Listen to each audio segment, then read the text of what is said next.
You're watching WJCL 22 Morning News, the one to watch. Right now on WJCL 22 Morning News, a shooting near the Emory campus in Atlanta leaves an officer and the suspect dead.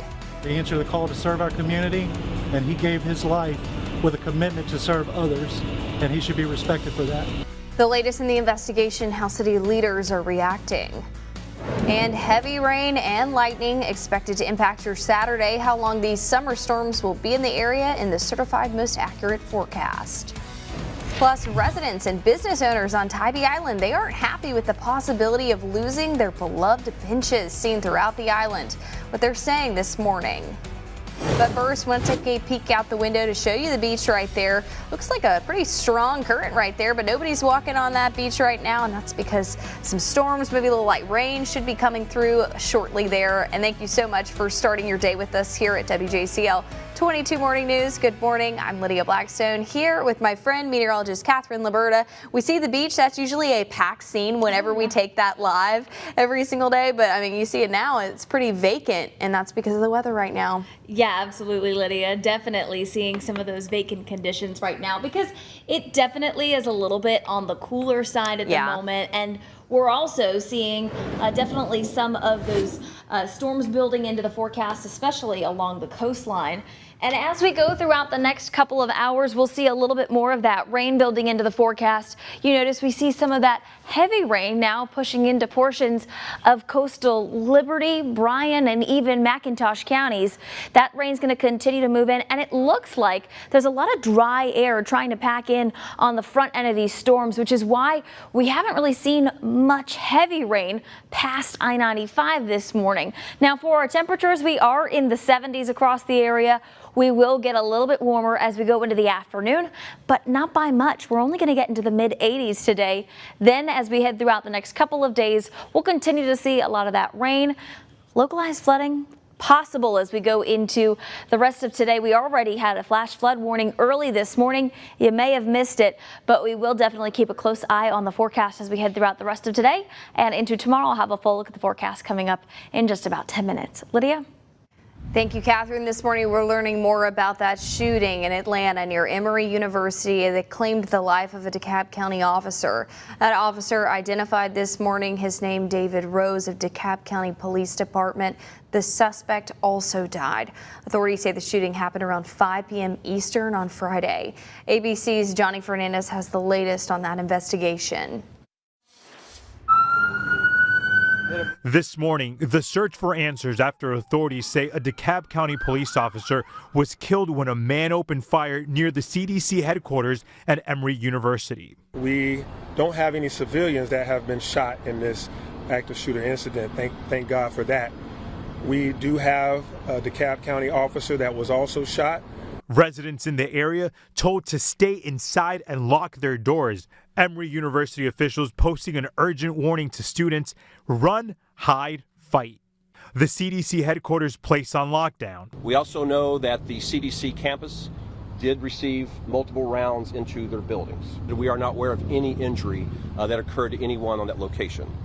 Police adding there were dozens of children at a daycare center on the CDC campus who were unharmed. Sources tell ABC News local police encountered what they believe was an armed suspect and attempted to engage the person, exchanging gunfire. The suspect later died. One witness tells our ABC affiliate WSB she heard the gunshots on her way to pick up her kids from school. I heard the gunshots and I saw smoke. I didn't see the shooter or anything.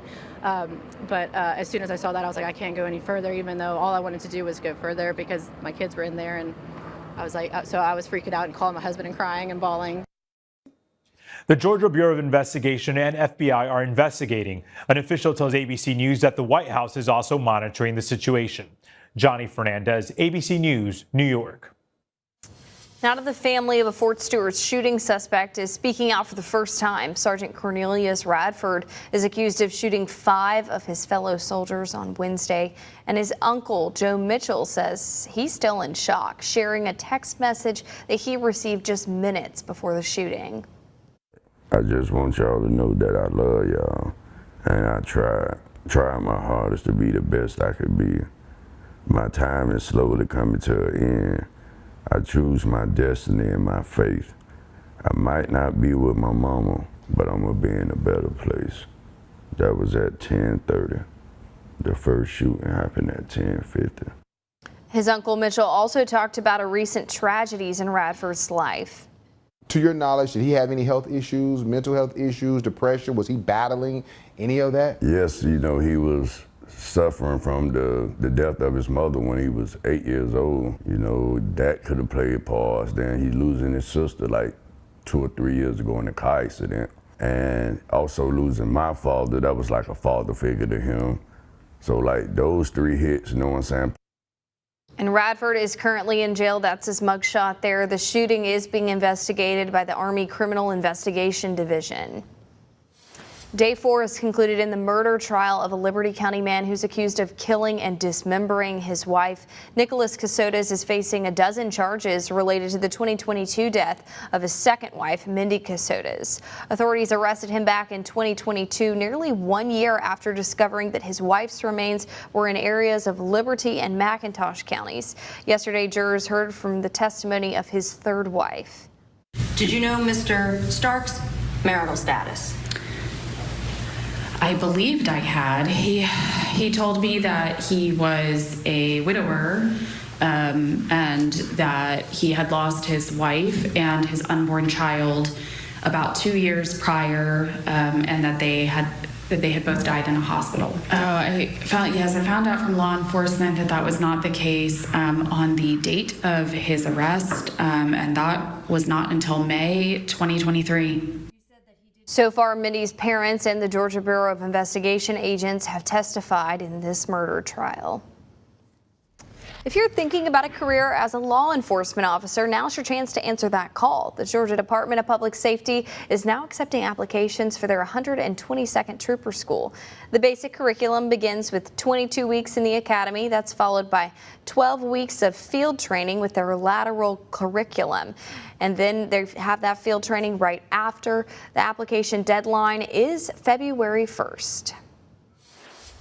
You're soon to see a new four-legged officer helping patrol the streets of Savannah. Meet Otto. He's a 7-year-old Clydesdale from Texas.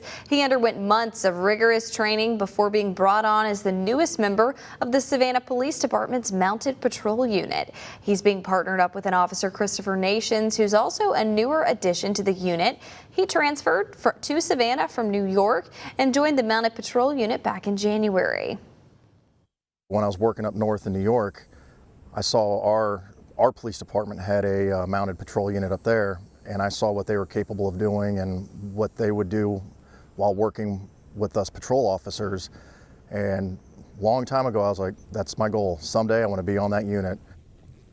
And coming up in our next half hour, the heartwarming moment WJCL 22 News' Brooke Butler witnessed while meeting Otto at the Mounted Patrol Unit. It's a story you'll only see right here on WJCL. A long-standing piece of Tybee Island's landscape could be on the way out. City leaders are considering removing those wooden benches that have all the advertising on the back. It's a move that's made some residents and business owners upset. WJCL 22 News' Tia Maggio explains. For years, these benches haven't just been a place for people to sit, but also a place for local businesses to get their names out. But now their future is in question. Honestly, I'm gonna tear up a little bit. It hurts. I know it's not personal, but it is personal to us. Scattered along Tybee's Main Street, you'll see the familiar wooden benches with bright, colorful ads for local restaurants, shops, and services. 37 different companies use the benches, many saying they're vital for business. We get calls every day calling our office asking about different properties or just seeing a sign from those benches. But city officials say it may be time for them to go, pointing to safety, legality, and the desire for a cleaner look. All of these billboards all over the place, I think it's hard to argue that it doesn't add to the visual clutter on the streetscape and take away from the natural beauty. Sharissa Murray, whose family owns the benches, says they've been on the island for decades, but haven't posed a problem until now. We maintain them. If it gets faded, we reprint at no charge to the business. We keep the prices super low. This is the most affordable advertising on the island. The proposal has sparked debate on social media, with many residents saying they're part of the island's unique charm. Each individual business has its own quirkiness, and they're able to display that on their benches. Marie says the city's potential decision could bankrupt them. And it's a lot of stress. I mean, we've had to hire an attorney, and that's more money out of our pocket when we're already sitting at 35 to 40% down year over year. I called City Manager Brett Bell to find out where things stand between the city and the bench owners. It almost sounds like it's a done deal. So, I mean, is it a done deal, Brett, or is it not? I mean, if he's apparently forcing this issue, and if he wants to speed up this process, that's fine. I was in no hurry at all to do anything, but that's fine if we want to sort of go there now. Tybee posted to its Facebook Friday about the growing issue, saying, quote, "We've had a meeting with the owner of the signage company, notified them we are researching the issue, and have pledged if we make any changes, they will happen gradually over time." Reporting on Tybee Island, Tia Maggio, WJCL 22 News. Your traffic track 22 this morning. You can see Bluffton to Hilton had about a 15-minute drive. No problems on 278 right now, and also no trouble getting from the Low Country into downtown Savannah from Hardeeville. It's about a 25-minute drive across the area. Looks like that traffic is moving fairly well this morning, but we did have a lot of that rain earlier. There's probably some still wet roadways out there, so just take it slow this morning and be very cautious. Lydia? Thank you, Catherine. The time now is 8:11, and it was move-in day for students at Georgia Southern. What makes this year's freshman class different from previous years? All that coming up after the break. And taking a live look out at Chatham Parkway, there's one of those wet roadways that I just mentioned. We are seeing temperatures slowly start to warm up this morning. We'll get into the 80s by the afternoon. I'll have a full look at the forecast coming up in just a little bit right after this break. If you want to keep up to date with the certified most accurate forecast, download the WJCL 22 News app. Your news, weather, and the hits of the 80s, 90s, and more on Rewind 1079.